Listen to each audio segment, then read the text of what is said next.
to see the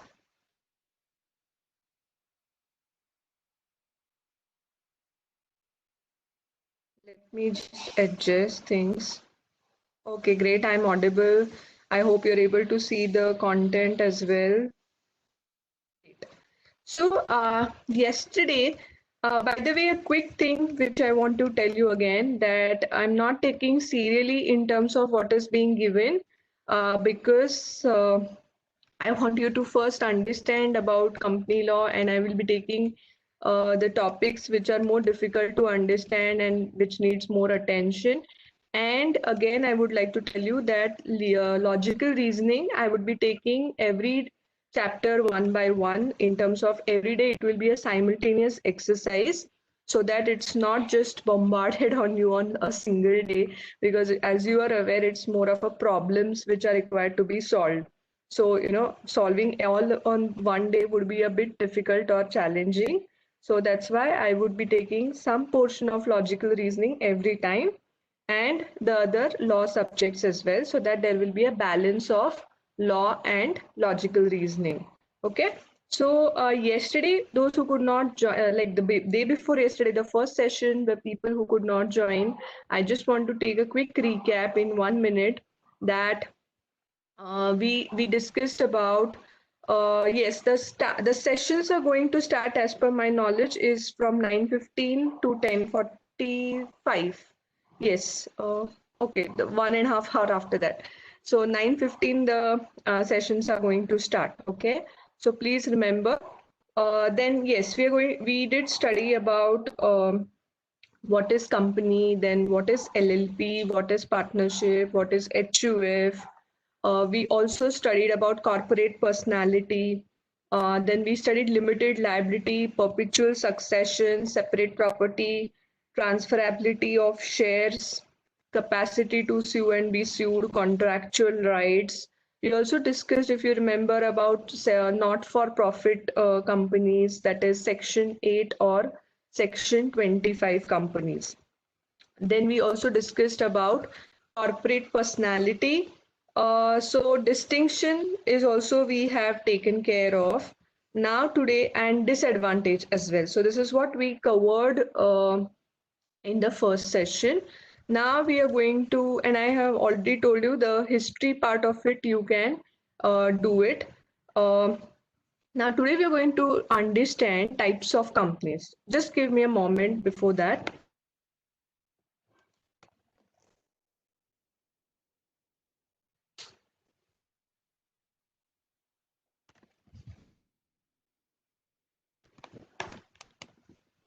Yes, so today we are going to discuss types of companies. I guess this is again very important topic for you, that what are the types of companies. Now we have understood company. Company means what? A company which is incorporated and registered under the Companies Act. It can be any Companies Act which was in place, that is whether the today's Companies Act, that is the Companies Act 19 or be it the 1956 Act. So there were many Companies Act prior to that as well. So based on that, any company which has got registered uh, in that particular era of the company law, then it will be that company law which is applicable. But it does not mean that this company is not in place, because it is today's company law is different and yesterday's company law was different. So that doesn't mean that it makes a difference. The companies remain as it is. What we saw also was people may come and go, but company remains, right? Even an atom bomb cannot destroy a company, because company is a legal fiction. That is, legal fiction means a entity which has come by way of, you trigger the law in place, and that's why the entity comes in place. So that it is not like we get a natural birth. You don't see a company just coming out of anything, right? It is only when you trigger the process of law, you take actions required under the law, and then only you form a company. So like you and me, we have a natural birth. Similarly, a company does not have a natural birth. It comes by way of triggering the law in place, and then you form an entity. This is a legal fiction, and that is why a company is a legal fiction. It is not a natural person, but still it can have, or it can have rights. It can enjoy property, it can have property on its own, it can employ contracts, it can bind people in the contracts. So all these things, like you and me as an employer can do, similarly the companies can do. Now today we're going to understand what is okay. We understand that company means it is an association of person, or it should be a, most importantly, a registered entity which should be there. So this becomes a very important feature of a company. But in case of what are the types of companies, we are going to understand that what are these types of companies in place. So, based on membership, we also discussed that shareholders are different and directors are different, right? So, shareholders are also called as owners of the company because they have put the money in the company. So, like we say that, okay, this company is of Tata's. What do we mean by that? That this company is owned by Tata, meaning this company is the maximum investment or maximum shareholding is of Tata Group, is what we understand. That when we say that this company is owned by Tatas. So similarly, the ownership thing is a crucial understand that who owns that company. Now, owns again, ownership means in terms of the shareholding, in terms of the control, or likewise. So in case of a private limited company, now what is private limited company? We saw that, right? The shareholders can be in various numbers. But what if I want to keep the operations of business in a closed group? Like I don't want that when we see, we also saw one of the disadvantage of a company was that there are too many disclosures required. There is too many mechanism for getting shareholders approval. So if there are large shareholders like a base of 1 lakh, 2 lakh, or whatever it is in lakhs, then of course you have to make the disclosures to the public. Then the listing guidelines come into picture. So there are various things when it comes to a listed company or when it comes to a large shareholding company. I'm happy with what the business I'm doing. I don't want money, or the money which I have, it's sufficient for me as an owner. So, like we saw that when you get public funds from the public, then obviously the operations can be at a huge scale. But I'm not interested in that. So at present, and I want to keep my affairs of the company very close. So here what I can do is I can form a private limited company. Now private limited, there are two types of companies. Private limited by way of how the mechanism and the private limited company and public limited company.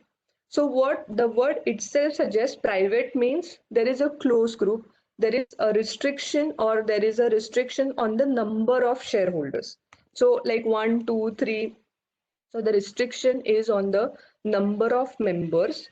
So if we go by the definition, which is on the page number 117 of your PDF. Okay, so if you refer page 117 of the PDF, 5 of the actual book, you would see that there is a definition of private limited company. Now, what is this private limited company? It means a company. So the first thing is it should be a company. Again, what is company? Company means a company which is registered under the Companies Act. Registered, the word registered is very important. If somebody says, oh, I'm working in a company, but there is no certificate of incorporation, I have got a birth certificate, right, to establish the proof that this is me and this is where I was born and what time and etc. But in case of a company, what it is going to have, it is going to have is the certificate of incorporation. So this certificate of incorporation is the conclusive proof that there is an entity which is called as company, which is there and which is being incorporated and registered. Okay, so this registered entity will be getting a certificate of incorporation. So unless and until you have that certificate of incorporation, not you cannot say that there is a company which is formed and registered. Just a moment.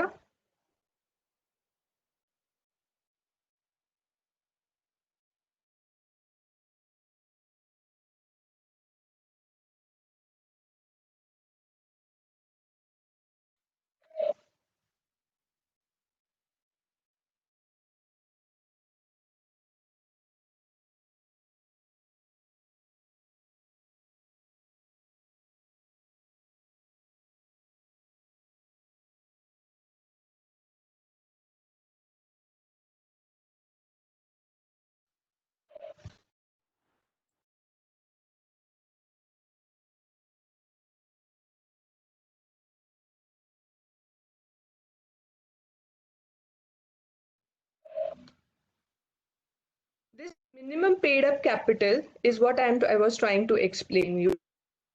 Minimum paid up capital. Now there was a concept which was called as ease of doing business. If and I know if you must have heard about ease of doing business. So ease of doing business. Okay, if you're not able to hear, one or two persons can let me know, okay? Because I get too many chats and then it really gets disturbed if it is only of the same subject, okay? Fine. Uh, Yes, so I was explaining you that private company means a company having a minimum paid up share capital as may be prescribed.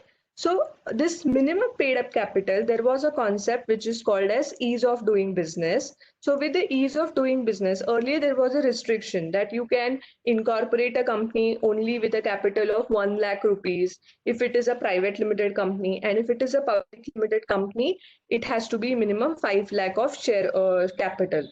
So without which you cannot form or establish a company and operations cannot go. But now with the ease of doing business, theoretically you don't require any. Now there is no threshold which is being prescribed like 1 lakh, that you have to have your capital as 1 lakh. This threshold has gone off, and that's why they say that minimum paid up share capital as may be prescribed. So right now there is no threshold. So theoretically, even with 1 rupee, you can start or incorporate a company and start it operations. So the capital can be 1 rupee. Why I'm saying theoretically? Because yes, there is an incorporation expenses even before you incorporate a company.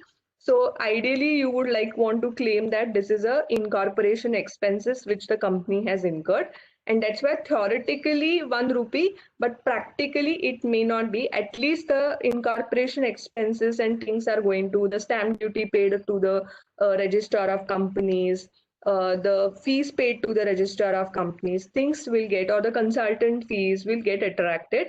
But yes, theoretically, you can incorporate a company with 1 rupee as well. Now, please understand this concept. So, we understand now there is no threshold either for private or for public, but they have still prescribed that if at all in the future they may prescribe that this is the amount which is required to be for a private limited company, but currently there is no such amount which is being prescribed. Now this understand this of uh, restriction. Now please concentrate on this word restriction and prohibition. Now this will be frequently we are going to deal with this word restriction and prohibition. Now what is restriction? If you are a student in a hostel, what happens? You are being told that you cannot go out 9 p.m., right? And you have to get in the hostel, say for example, 6 a.m. You should be, you cannot go outside the hostel in the night, and before 9 p.m. you should reach the hostel premises. So this is what a restriction put to you, that you can go out of. So does that mean you cannot go outside the hostel? You can go, but you can go between say 6 a.m. to 9 p.m. is what you can go outside. but after 9 p.m. you are not able to go. So there is a restriction. You can go, but you can go in the fixed time, like the corona thing. We were told earlier what? That in 2 hours, you say between 10 to 12, you can go and buy your groceries. So this is a restriction that you can go outside. We are not saying you should not step outside your home, but you should be in house before 12 noon. That is, there is a restriction put. But in case of containment zones, what they say, like we understand, you should not get out of the area, or it is a strict no-no, or still there is, say for example, between 9 p.m. to 5 a.m., nobody is allowed to go outside the home. So this is what, unless you are into that categories, like you are a transporter or likewise. So this is a prohibition. So when there is a prohibition, it is a strict no-no. If it is a restriction, means it is allowed, but only some things are allowed, and you have to either follow the conditions. Like here, it was a condition that within 2 hours you have to buy a grocery. This is a condition, and then only you can step, you cannot go outside after 12 noon or 1 p.m. for that matter. So this is a restriction with some conditions. So similarly, in the case of a private limited company, there is a restriction, not prohibition. Okay, I'm using and stressing on the word restriction for the right to transfer the shares. Now we also saw that if I have shares of say 1000 rupees in Pidilite Industries. Now I'm in need of funds. What I can do is I can sell my shares. Like I sell my investment, I sell my land. I can so shares is a movable property. So I can sell my shares in a particular company. Now, if I sell shares, obviously there will be buyer. So from a company standpoint, what is happening is there is a transfer of ownership of those shares. So earlier Deepti was holding the shares. Now it is being held by somebody else because I have sold the shares to Mr. A, for example. So here, from a company standpoint, there is a transfer of shares from Deepti to Mr. A. That is, there is a transfer of ownership of shares between Deepti and Mr. A. Now the new owner is Mr. A. So here there can be restrictions on such transfer of shares. Now these restrictions can be that, okay, now for example, if it is my company, what would I be comfortable, like any Tom, Dick, Harry just, purchases the shares? I would not be. So I may say that, okay, if the persons only from my family can purchase the shares, if somebody wants to sell the shares, or this is also a pattern when there is a JV company. So what is a JV company? Again, I may not go into too much of detail because that may not be in your syllabus. But JV companies, what if there are two groups? Tatas and Jaguar. Okay, these are two groups. So Tata and Jaguar, yes, joint venture. So these are two groups. Now two groups have formed, say for a example, a company. Now they don't want that they somebody, Tata's randomly sell the stake to Reliance, or Tata randomly sell stake to any other person, or shares to any other person. So here what they may say is, it is a right, we are restricting your transfer. You have to first ask us, then you can sell your shares. There is a restriction. So such kind of any restrictions which are obviously allowed as per law, and which are necessary to protect the interest of the groups can be put in. So there can be restriction on the right to transfer the shares, except in case of one person company limits the number of its members to 200. Now, please understand first what is OPC. We are going to use this short form now and then. So, OPC means one person company. The word suggests one person means there is only one member. Okay. Now, please note there is a distinction between OPC and sole proprietorship. Tell me what? If somebody can just tell me in the chat, what is the difference? Till the time I type this. Yes, tell me what is the difference between an OPC and sole proprietorship? Liability, yes, definitely. Yes. Important form is OPC is a company. Again, company means a company registered and incorporated. under the Indian laws. Okay, so that is very specific now. But in case of a sole proprietorship, what we saw, it is not a company because it is not registered under the Companies Act. So that's why OPC is also of one person. That is what the beauty of the concept is. That if I'm willing to have a limited liability, say for example, I'm into software development, and I've developed a fantastic software of contact tracing for COVID. Now this is a software which I have developed, and it's been very fruitful. So what I would do is maybe I'll incorporate a company, and I don't want that anybody willing to buy my shares. I just want everything in my control, but I want limited liability. I don't want unlimited liability for myself. So here I can form one person company. The restriction is on the membership. So by way of membership, you can distinguish between private company and OPC. OPC can have only one member as the shareholder. So there is only one shareholder in case of the OPC. Whereas in case of private limited company, the extent can go up to 200 members or 200 shareholders.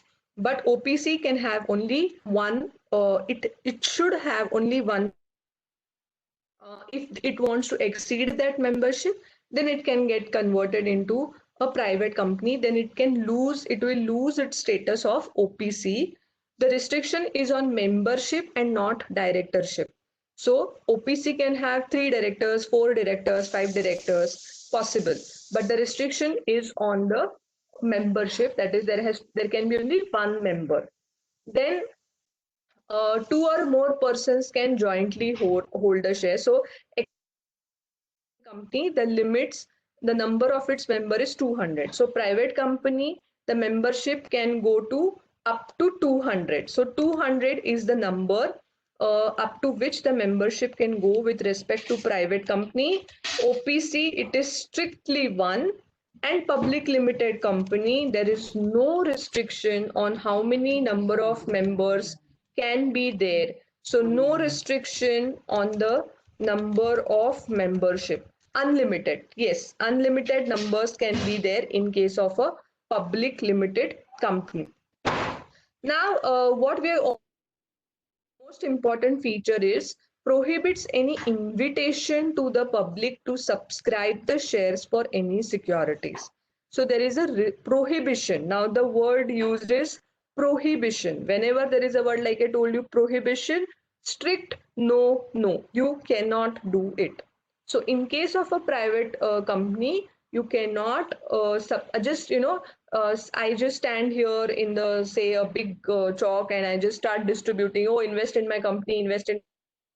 I cannot do it. In a way, I'm giving invitation to the public by telling, please subscribe to the shares of my company. If I do that, then I'll have to get converted myself into public limited company, and I can do that. But if I want to retain the status of a private limited company, then I have to restrict the members up to 200 members.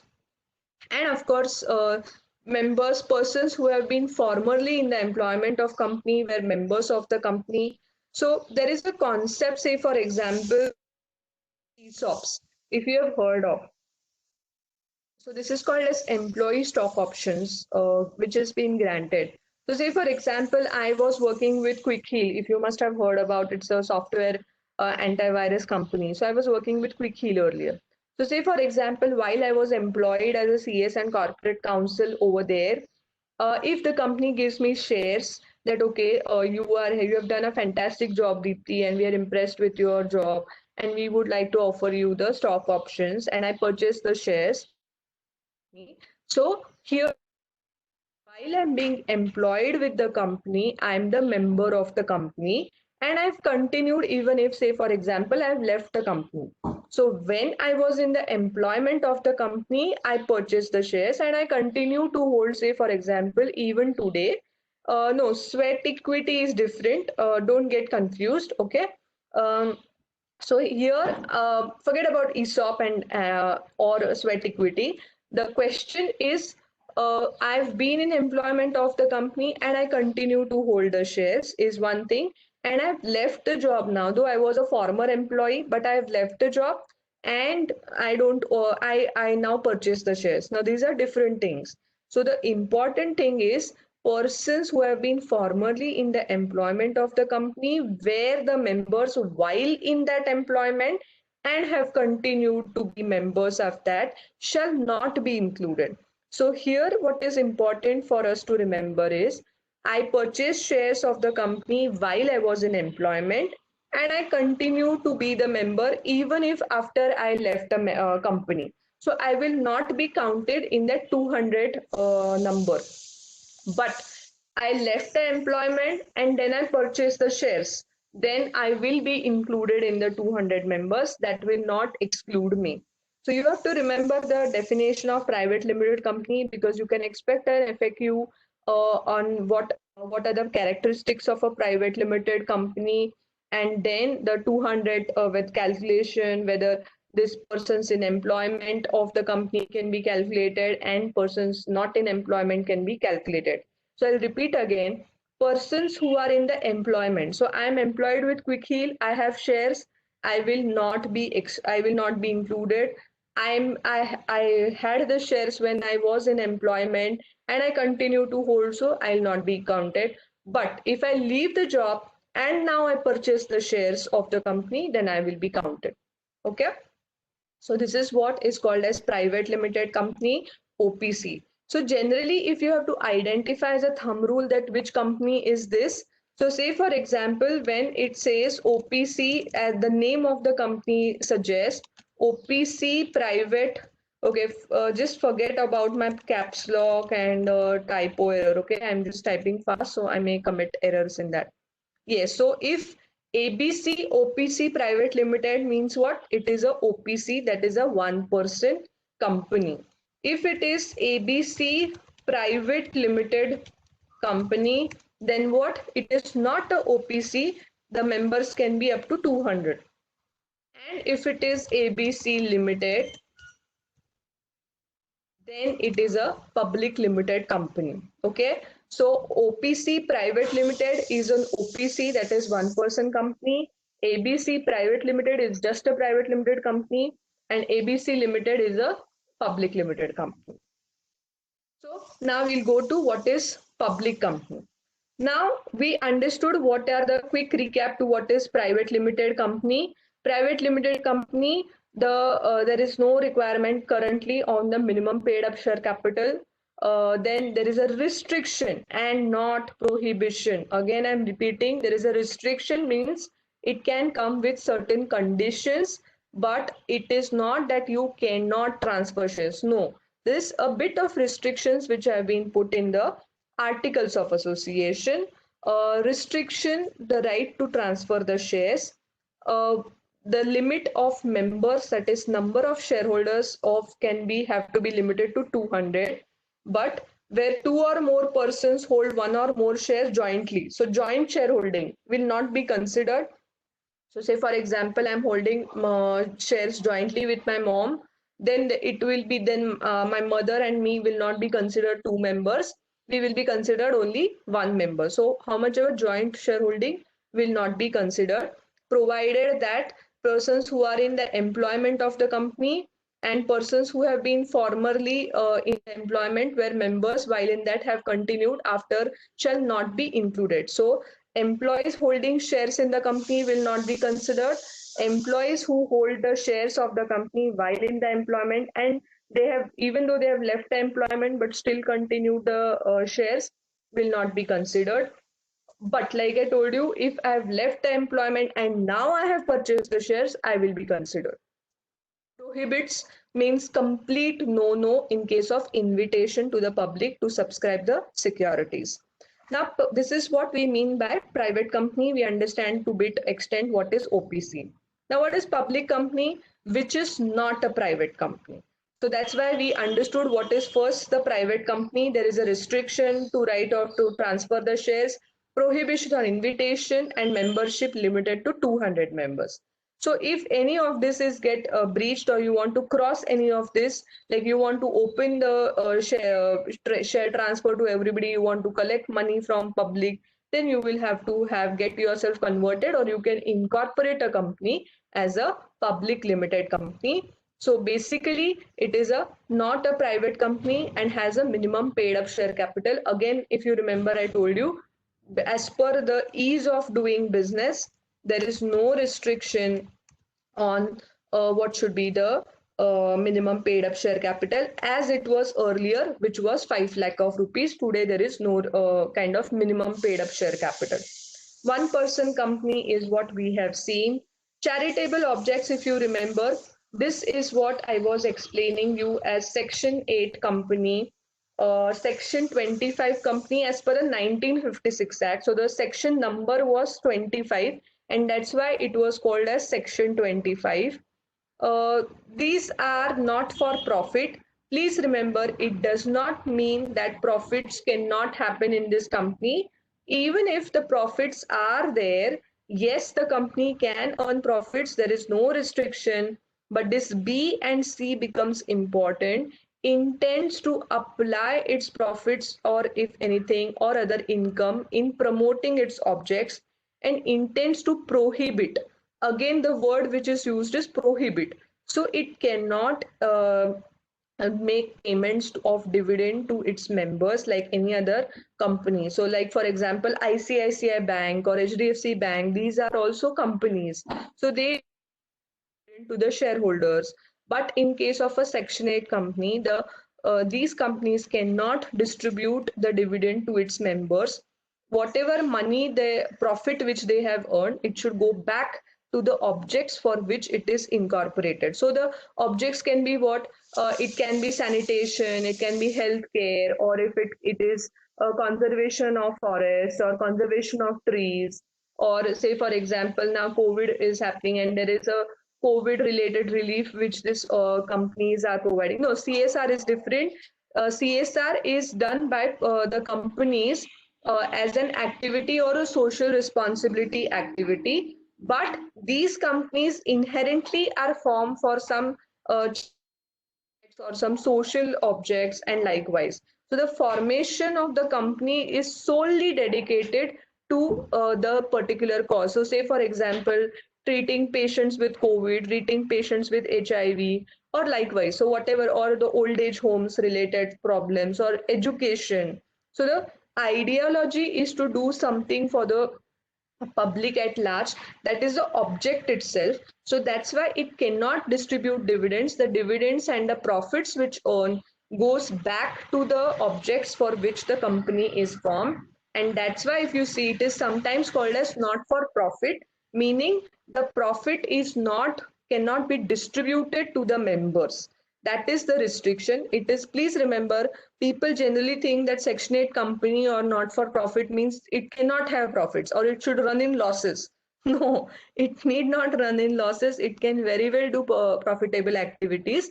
Only the thing is, if it was a regular private limited company in terms of profit, then it will want to distribute the profits to its shareholders by way of a dividend. This cannot be, this is prohibited in case of Section 8 company or companies with charitable objects. Then government company means what?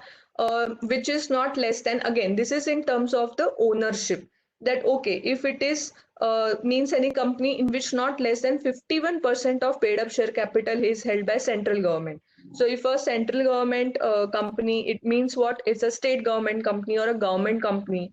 Means what? The ownership is more than 50%, say, of a central government, or say state of Punjab and state of Maharashtra kind of incorporate a company. So two states kind of incorporate a company, or one state entirely holds 100% in a particular company. Then it becomes a state-run company, that is a government company. Foreign company again means any company or a body incorporated outside India, place of business in India, whether by itself or through an agent, or conducts a business activity in India in any other manner. So this is what we mean by foreign company.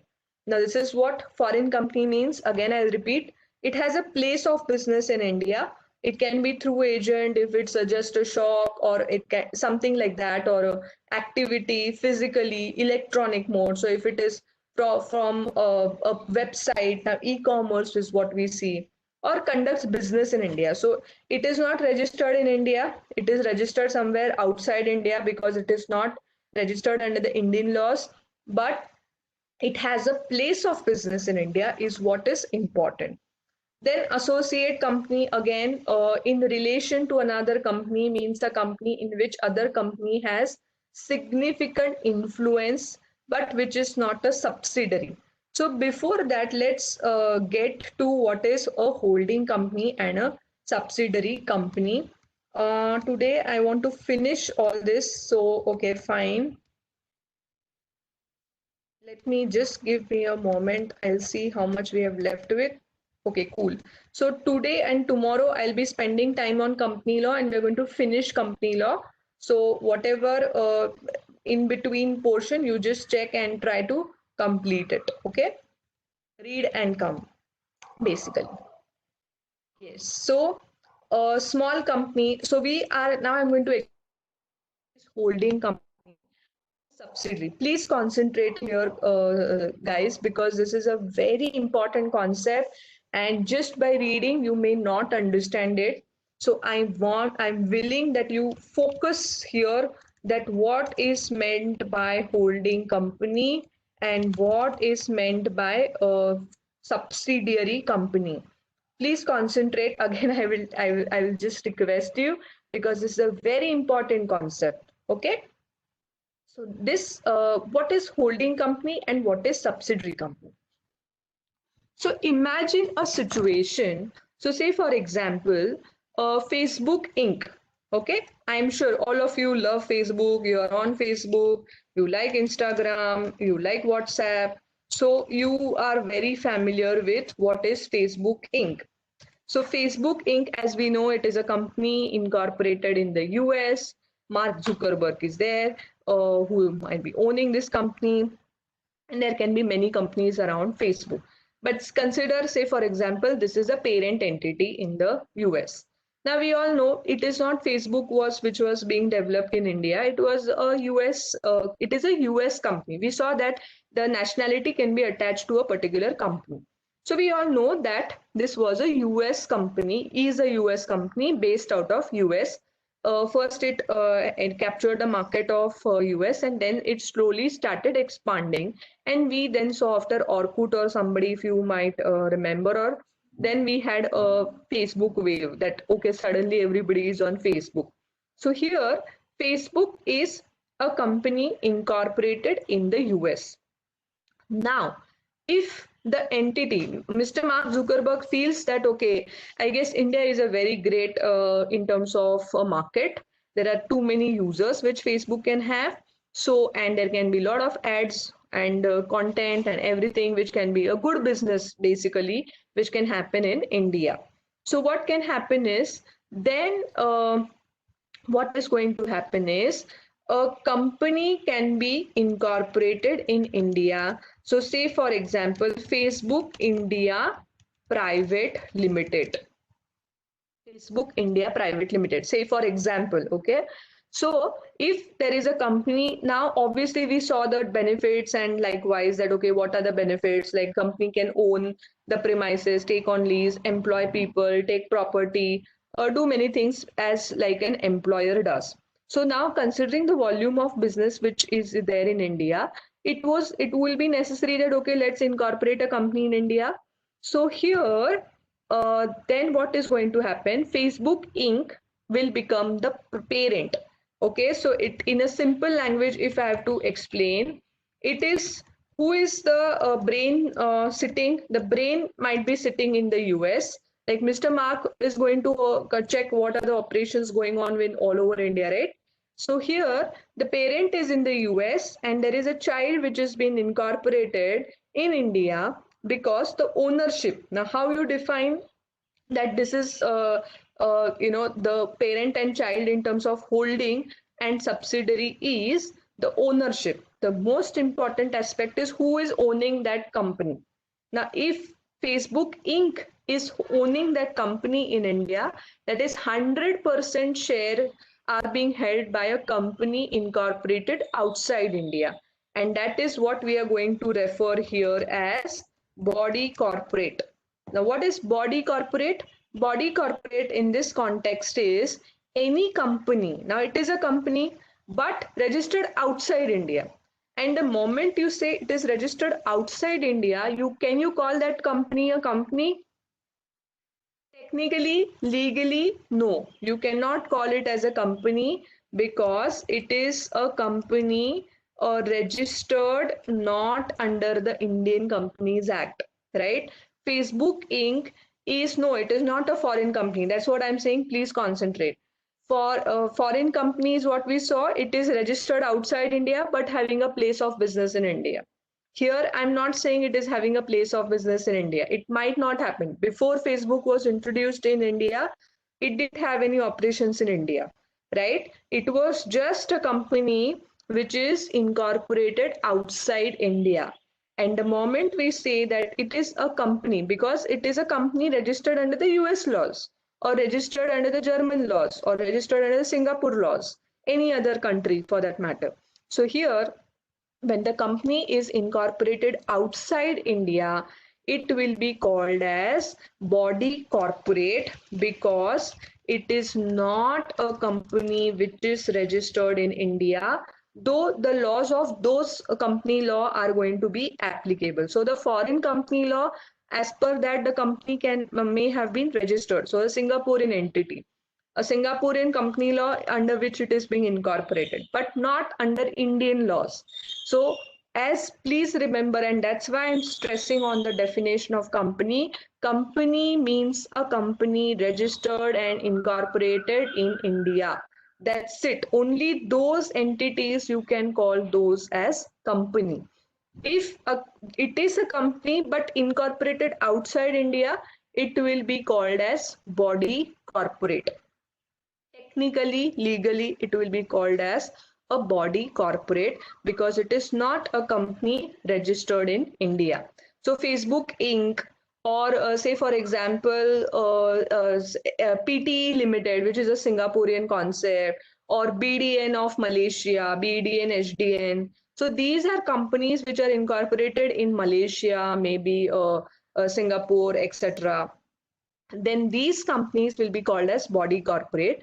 So here, when Facebook Inc. holds 100% stake in Facebook India Private Limited, then that parent entity, that is Facebook Inc., is called as a holding company, and Facebook India Private Limited is called as a subsidiary company. And the reasons being, now we are going to attach and see the definition.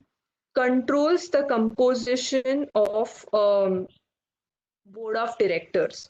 Okay, the composition, that if now compose majority, now if a company, private limited company, has to have minimum 2 directors, public limited company has to have minimum 3 directors, OPC can have 1 director or more, but minimum threshold is 1. So I'll repeat again: OPC minimum 1 director, private limited company minimum, maximum can go up to 15, and again special resolution and all you can further exceed, but 1 for OPC, 2 for private, and 3 for public limited company is a minimum thing. So here, in case of a public limited company, so see there are 5 directors. So out of which 3 are being controlled by a particular entity sitting in Singapore. So here the entity is able to appoint or remove the directors majority, more than majority, and that's why it can said to be that it is a subsidiary, and there is exist a relationship of a holding and subsidiary between 2 companies, that is 2 entities. It can be a company in India or a company registered outside India. It is not that only company registered outside India, then only it will be a holding subsidiary. No, it can be an Indian company having an Indian arm over here. So say for example, there are various group companies under Tata's. So one Tata's, say for example, Tata Holdings Limited holds or is a parent company of many Tata companies in India.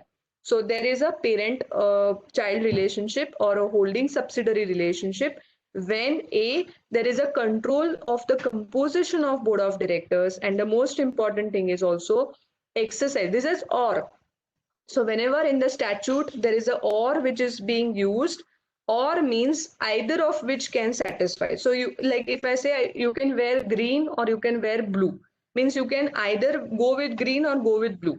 But when I say no, you have to wear black and white, means what? Black and white has to be there. So the whenever there is a and which is used, both the things should be there. Whenever the word or is used, either of them can be okay. So here there is a or. So it can be either by way of a composition of directors or controls more than half of the voting power. So the shareholding, basically, ideally, total voting power, there is a definition, but to make it simple or for your knowledge, ideally it is the shareholding by which you can exercise the control. So equity shares has got voting right.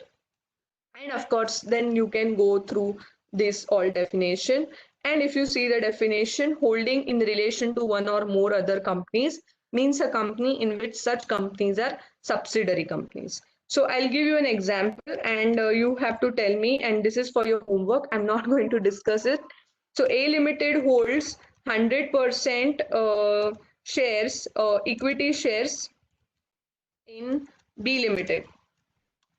So who is the holding and who is the subsidiary? Which is the subsidiary company? Tell me.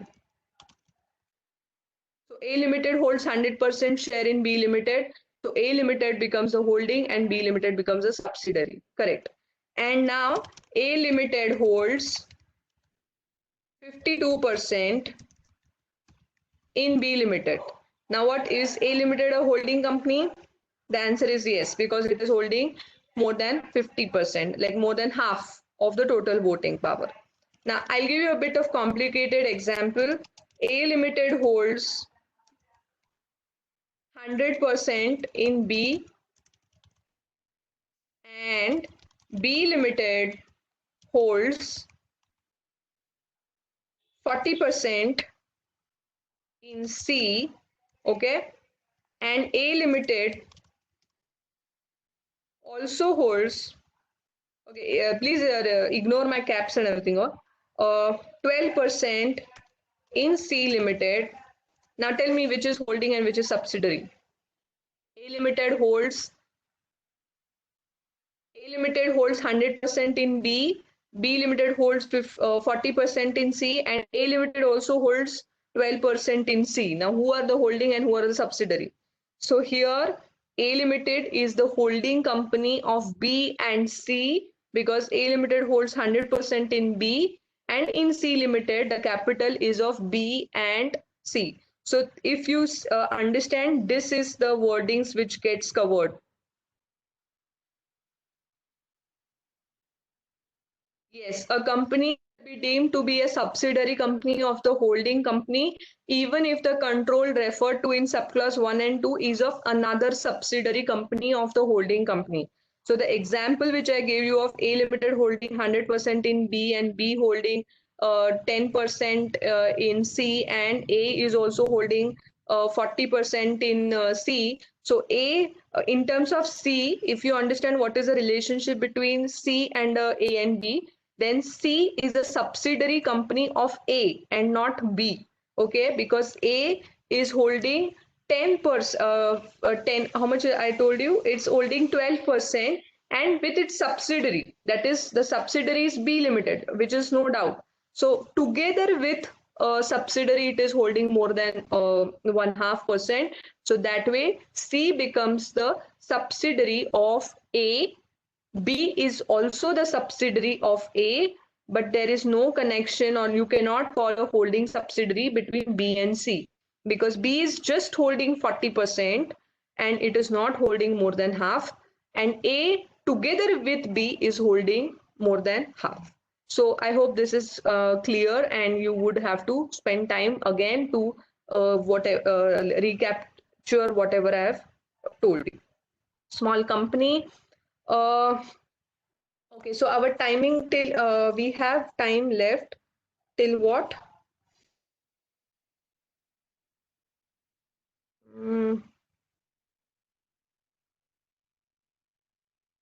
10:45. So we have time left till 10:30. I'll try to complete as much as C law, company law on that, and then we'll move on to logical reasoning. Okay. So small company means a company other than a public company. So the restriction is on the paid up share capital does not exceed 50 lakh or such higher amount, which shall not be more than 10 crore. So the restriction is on the paid up capital and turnover. So the word here which is used is and. Okay, so both the conditions has to be satisfied if you have to call a small company. Provided it shall not apply to holding or subsidiary. So whenever there is a holding subsidiary, you cannot call it as a small company. A company registered under Section 8 activities company cannot be a small company. A company or a body corporate governed under special act. So there are special statutes. So say for example, banks.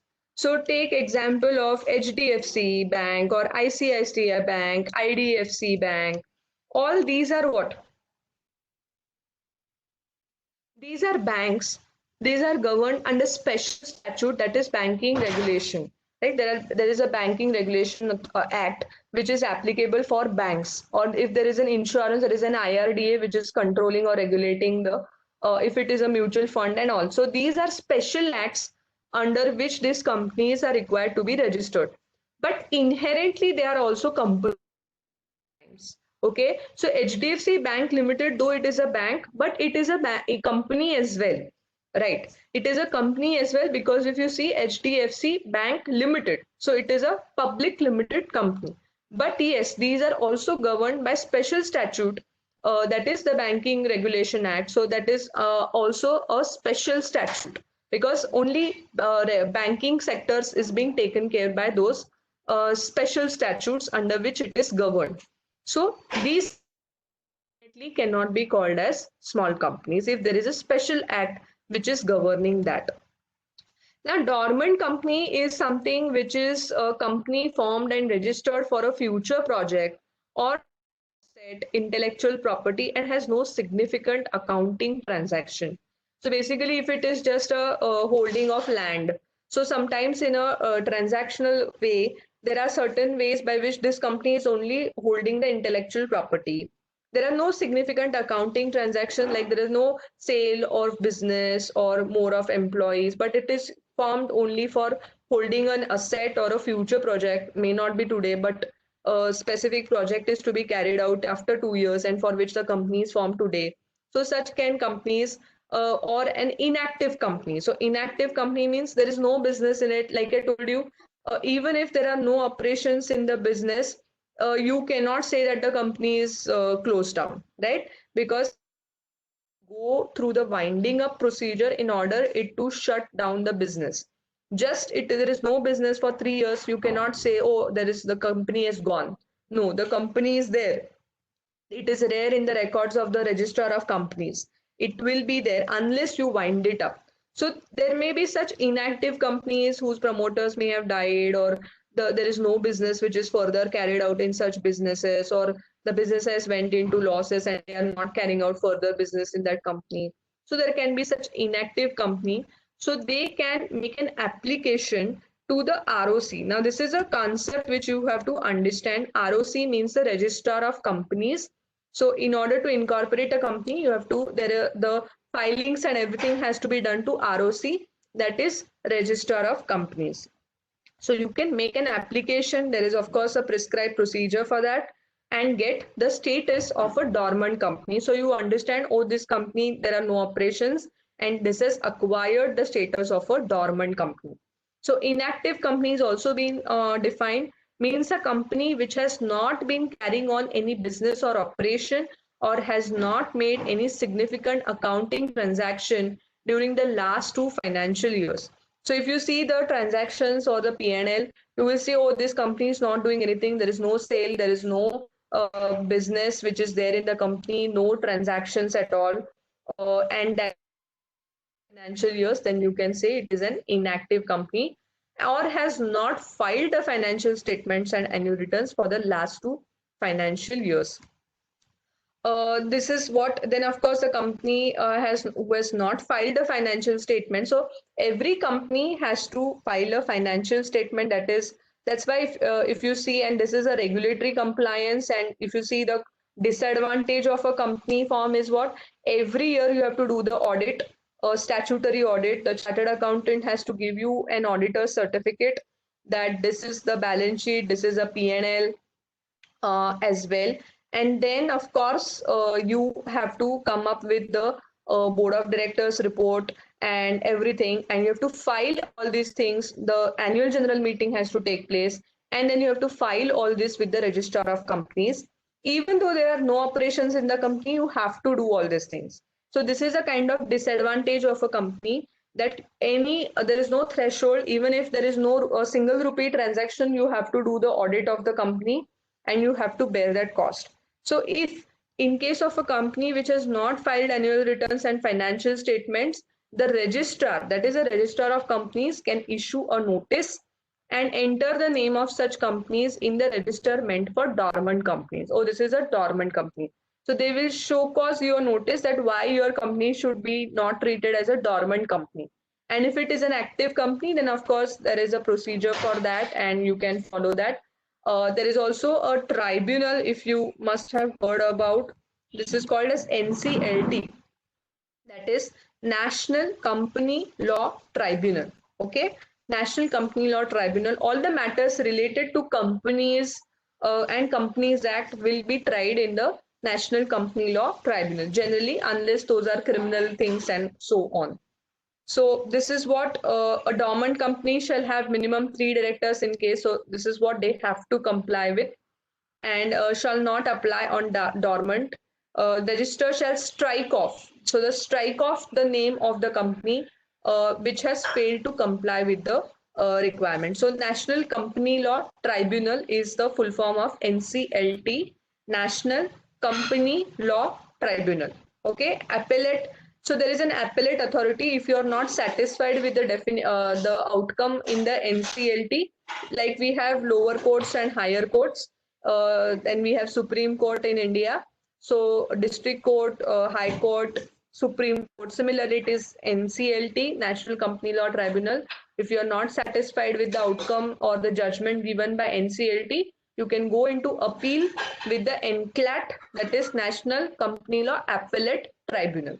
So it is an appeal which goes to NCLAT. Then we'll go with the Nidhi company. Nidhi company is the object of cultivating the habit of thrift and savings amongst its member receiving deposits. So basically small who want to kind of regulate it. But please remember, this is a company, a registered. Okay, just you see that BC and all where you just collect money and you distribute the money among the people, and so that the savings is developed and all. No, these are not companies unless you register that as a Nidhi company.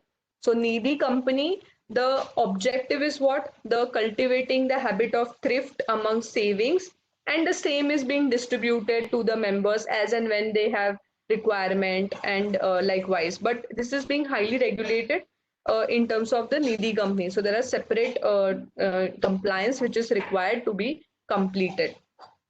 Now, what is a producer company? If you see, this producer company is a body corporate having objects or activities specified in 581B and which is registered. So if you see, this is typically related to agricultural produce. So the farmers or can form a producer company. So it can be, say, a production of rubber or production of sugar, and likewise come together and generally form the producer companies. So 581B, the objects of a producer registered under this act may be of any matters. And if you see the matters, it is basically related and to agriculture and other things, like that's why it is said the membership of producer companies open to such people who themselves are the primary producer. So it's like I am a farmer and then I can become a member of a producer company, which is an activity by which some agricultural produce is produced. So agricultural produce. So like I told you, if I am into sugar cane, then if it is about sugar industry, or if it is a rubber plantation, tea, all these things can be a producer company. That's why if you see all the activities related to grading, tooling, marketing, selling of the import of goods for the benefit, insurance. So all the factors which are related to that activities are being prescribed. You can go through these activities because these are all simple to understand. So that's why if you see preserving, drying, distilling, so if it is a grapes related industry, or canning, so if it is a tomato sauce or something like that, so it is out of agricultural produce, right? Tomatoes are being produced, and then things, so such kind of things are related things are being ideally kind of established. The objects are for this producer companies. Now I'm going to go to NBFC. So this is also a company, non-banking financial company, is a company registered under the Companies Act. Okay, so only the what are the again, this is based on the objects. So if you see producer company, Section 8 company, these are special type of companies. So this is a company which is involved into the business of loans, advances, acquisition of shares, hire purchase, like mortgage. You purchase a vehicle, you don't have money, then you mortgage it with you get a hire purchase system. You must have studied in your accounting and all how to do hire purchase. What is hire purchase? So likewise, these companies are into such kind of activities, but these are also highly regulated by the Reserve Bank of India. NBFCs are, there are a lot of compliances for the RBI is regulating these NBFC company. Now we are going to see quickly the formation of company, because we are saying that the company has to be incorporated and all, but what and how to form or incorporate a company is what we are going to understand. So the most important thing is a company may be formed for a lawful purpose. Now what do you mean by lawful purpose? Can I form a company or incorporate a company, the object of which is, oh, what is a company does? Oh, we just randomly pick, the passerbys on the highways and we extort money from them. So can you say that the money which we are putting in capital, and that's what our company's activities are? No, it is not for a lawful purpose. Extortion of money cannot be a lawful object. I if that is what the object, or that is what I'm doing. Yes. So not socially acceptable. Socially acceptable can be very different. Lawful means what the law imposes. So tomorrow if there is a total ban on tobacco products, right? India poses that because of this COVID, people are spitting on roads, and that's why tobacco is completely banned. So say for example in Singapore and all, they've completely banned chewing gums and all. They don't allow in your in the when you want to get into entry into Singapore, they'll say chewing gums and anything should be just throw. You cannot use it in here. So here it's a complete ban. So buying, purchasing of chewing gums, or if, like I told you, if there is a ban of tobacco in India from tomorrow, I wish it could be, but it is not, unfortunately, as of now. So then it is not formed for a lawful object. So manufacturing or producing or distributing tobacco will be not a lawful. So moral, immoral are different things. But what is prohibited under the law, if you carry out those activities or there is a crime attached to it, that is, you can be tried under IPC, that is Indian Penal Code, then of course it is not a lawful object. Yes, legally prohibited or likewise, yes. So this is what it should form. This I have already told you, seven, or yes. So in case of a public limited company, you need at least seven. Okay, I'm able to see two of my pictures. I don't know why. Okay. So in case of a public limited company, there has to be minimum seven members, and in case of a private company, it can be two, minimum two. Obviously, OPC, it has to be only one. So one in case of OPC, so one is the threshold, is a threshold with reference to, that is a maximum.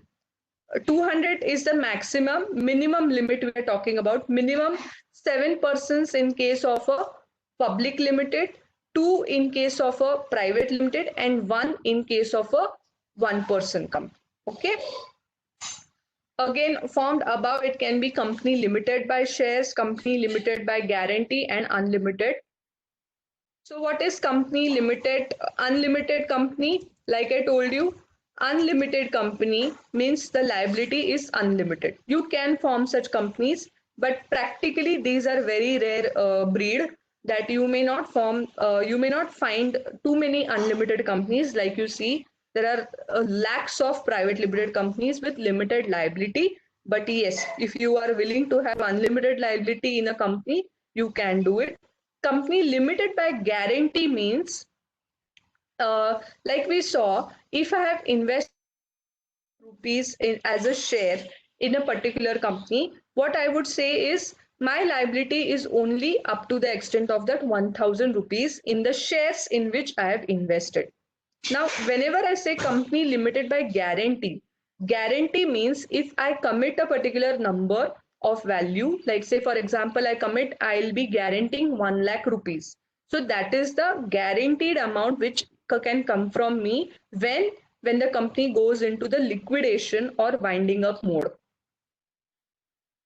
Somebody can ask that 1 lakh rupee of the guarantee which I have guaranteed. So this guarantee means you can put an amount in the saying that this is what I guarantee, and basis which your liability will be limited to that guaranteed amount. Okay, so this is how you can form. Now we'll go through quickly how is the process of incorporation, and then I'll be taking the rest of the part and I'll complete that part tomorrow. Okay, and I will also start if possible, or I'll complete some more parts of logical reasoning tomorrow. So yes, so I'm going to now explain you what is the incorporation process, that how can you form a company, what is the process for that. Okay, you cannot, if you have any doubts, you can let me know. But it is better if you leave it up to me that how we can complete the portion. Okay.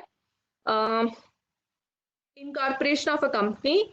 So an application has to be made. Now, in terms of anything related to company law, nowadays has become in terms of e-mode. That is what we call as e-filing. Everything is in the e-mode. That is, everything is online. You can, now there is a site which is called as MCA, Ministry of Corporate Affairs. You can very well visit that site. It's a very useful site. Ministry, okay, let me type it, Ministry of Corporate Affairs.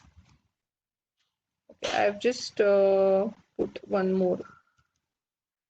Yes, Ministry of Corporate Affairs. So the website is www.mca.gov.in. And I urge you to visit this website so you'll get a more understanding and you'll find all the things what I've said, you can correlate it over there. So if I want to register a company, right? If I want to incorporate a company, what I have to do is I have to if it's a private limited company, obviously there will be requirement of 2 subscribers to the memorandum. What are subscribers to the memorandum means? The people who are willing to incorporate a company and they agree that okay, we will undertake 1000 shares or whatever is the number which they want to start with the company. That is a capital. Okay, so this is what is the subscribers to the memorandum. And this is a bit of old process which they have mentioned. Now there is a Spice Plus which is there available. So you can, this is a old process, or Spice is a old kind of thing. I guess my, yes. So the memorandum, so registrar within whose jurisdiction. Now there is a jurisdiction. If I want to incorporate a company in Pune, it will be under the registrar of companies of Pune. Okay. If it is a company in Mumbai, then it will be under the registrar of companies Mumbai. Similarly, the jurisdiction of all the registrar of companies is there under which the company gets incorporated. So there is a jurisdiction. It is based on what? The registered office. So in Companies Act, the only requirement or the only recognized office is the registered office. So people do have corporate offices and whatnot they say, but the only office recognized under Companies Act is registered office. So where is your registered office? Depending on which the jurisdiction of a particular registrar is decided. So if my registered office is in Delhi, then obviously the ROC Delhi will be the person. Then the memorandum and articles duly subscribed by all members, that is 2 in case of private, and minimum, this is a minimum threshold, 7 in case of a public limited company. There is a declaration which is being provided by an advocate like me or a CS in practice or a chartered accountant that all the law has been there too, and that is how the company will be formed. The directors, if any, the articles he is not convicted. So the directors also have to give a declaration that I have not been convicted of an offense with reference to formation, promotion of a company, and likewise. So that a declaration has to come from a director. The address for the correspondence, like I told you, will be the registered office, and particulars of name, family name, etc. has to be mentioned in the subscribers. Proofs have to be attached, like that identity proof, residence proof, and all. Persons named in the articles as first director. So you can mention that if I am incorporating the company, generally I would prefer that I would be the first director of the company. So that should also come in the articles of association, that who should be the first directors. There is a concept which is called as DIN, that is Director Identification Number. So every director who is intending to be a director has to have that number, or if I'm a director, I should be having that number. It is kind of your PAN, permanent account number, as per income tax. This is as per the Companies Act. You have the DIN, that is a number attached to you. Then of course interest and everything, that okay, I'm a director in this company, I'm having ownership in this company. The particulars of interest of the person mentioned in the articles should be mentioned, and basis which the registrar, on completion of all documents, on all the procedure, will issue you a corporate identity number, that is called as CIN. So CIN is a corporate identity number which is being granted a unique number to a particular every company. You get a certificate of incorporation to that effect from the registrar, and after which only then you can say that this company is incorporated. Okay, so I will stop here for company law. Now I'm going to go to inference, which I had mentioned you. Okay, let, if you can help me with the page number. I have forgotten the page number. Yes. Okay, great. So today I'm going to take inference. We'll be taking two problems for each topic, in terms of, because the topic is very huge. Inference. Now, what is this inference? We draw generally inference. Now, for example, if my face is not visible to you, what would you infer? That, oh, perhaps the light arrangement is not great, or perhaps the light is not there, that there is a power failure at ma'am's house, or you may say that maybe there is a technical problem, or you may say, so what you're doing is you're drawing inference. You have seen something, and basis which you're drawing an inference. Or if today I'm just sitting like this, you'd say, oh, I guess ma'am is not well today. Or if I'm coughing, you may infer, what, I guess she's suffering with cold and cough. So this is just by seeing me, or just by understanding, you may feel that you're drawing an inference out of it immediately, right? If we see the weather cloudy, we say, oh, I guess today is going to rain. This is what we are doing, is we are drawing inference based on the objects which we see, hear, observe, write, written, or based on the news, what we understand. Acha, considering the news article today, I guess the COVID cases are going to rise too much. So what you're drawing, after reading a particular text, you're drawing an inference out of it. So this is what exactly is inference. Inference is a statement about the unknown made on the basis of known. So the known is what you see the statistics and you say, oh, considering this, I guess the COVID cases are going to rise deeply in India. Before yesterday, it was India was very far away from the tally, but suddenly India is jumping, and so India is going to be badly hit by coronavirus, or US considering the ties, the Indo China border, there are heavy tensions. I hope China is doing, and the TikTok getting banned. I guess this is right. So you're drawing inference basis the unknown. You're making an unknown thing. You don't know whether this will happen or not, but that is what an inference you have drawn basis the known facts which you have. Yes, ban TikTok and all. I understand. So this is an inference which you have drawn that why there is a tension in Indo-China. China is disturbing the peace at the borders. I guess let's. So this is an inference. This is an unknown made out of the known facts, and that's what if you see an inference is. So these topics of logical reasoning, if you see, if you go into a theory of it, it may confuse you. So if you go straight away to the examples, it will be very easy for you to understand. So we'll take one example. So if you must have read all this, which I'm not going to read or take it because like I told you, you are all are very good at drawing inference. Only the thing is you will have to check the examples. Now this is what inference is. Now we'll take one straight examples. Okay. So here I'm going to take an example. Let's see if we have got a small problem. So so this is,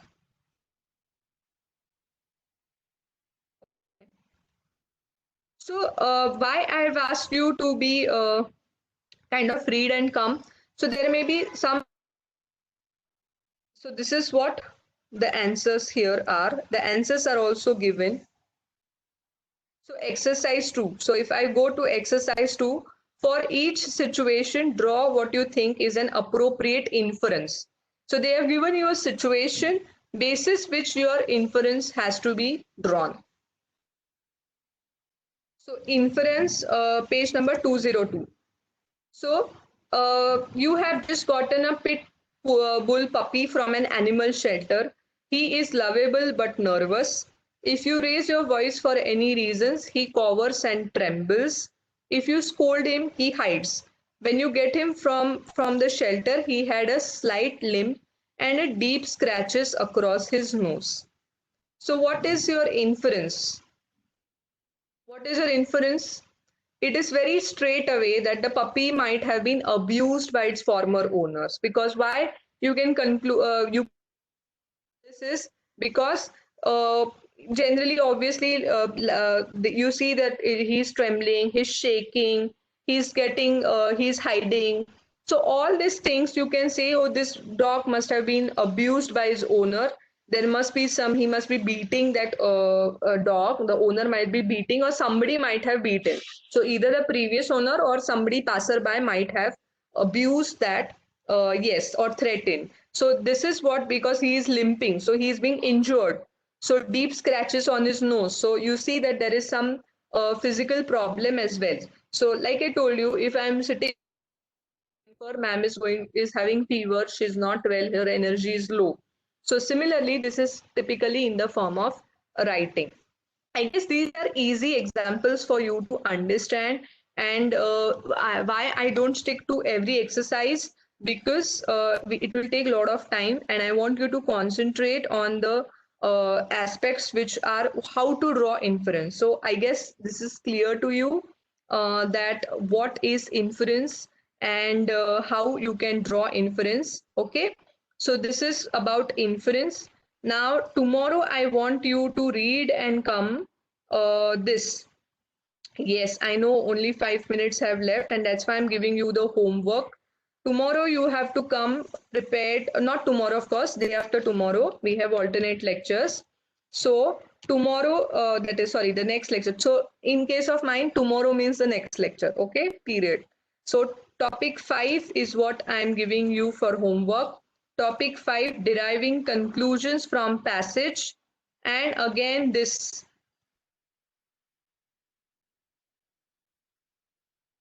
let me take simple things.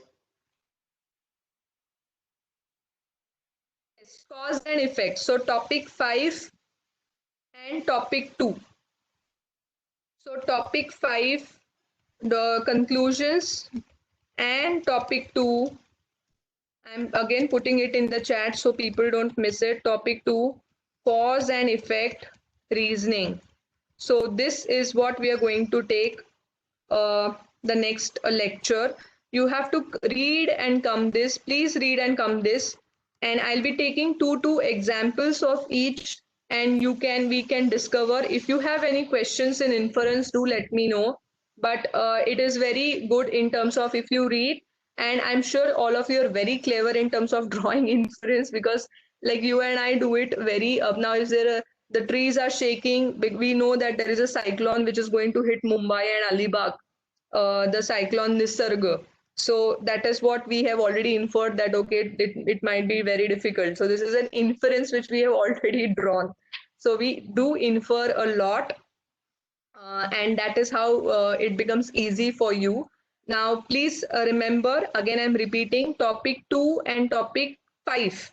You have to read and come. We'll be taking two examples of each, so that we'll be also covering simultaneously the logical reasoning, and it doesn't get bombarded on you, is my whole intention behind splitting this topic. So some topic of law and some topics of logical reasoning. So if you have any questions, I'm happy to take. We have left with 3 minutes, and things which are relevant, you can definitely let me know.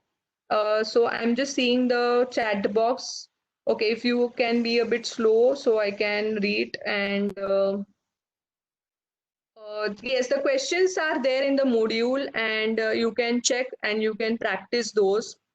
Ma'am, if a company is registered, okay, before I read, the chats is being flooded. So let me see if I can take some questions.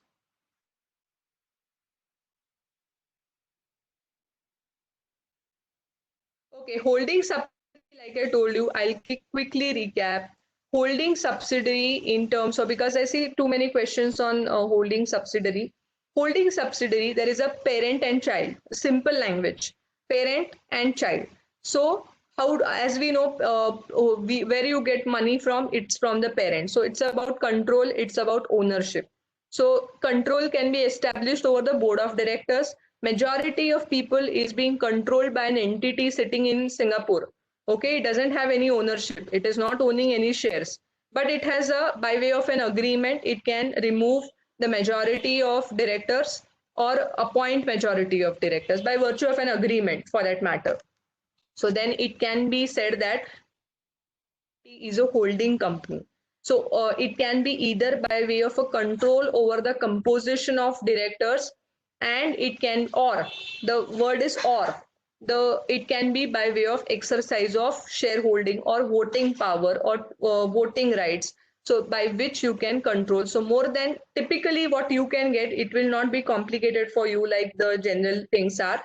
But if 51, like 50, more than 50%, more than half of the share capital is being owned, you can say, you can infer it is a holding, there is a subsidiary relationship between two companies. If it is being 100% hold, what you can infer is it's a holding subsidiary. So Facebook Inc. is a holding company. Facebook India Private Limited, which is owned by Facebook Inc., 100% becomes a holding company and subsidiary company. Okay, so I'll stop over here. Stay safe, all of you. Thank you for your patient hearing. Okay, take care, and please come tomorrow with the day after tomorrow. Okay, topic 2 and topic 5. We are going to take care of that. Bye bye. Take care.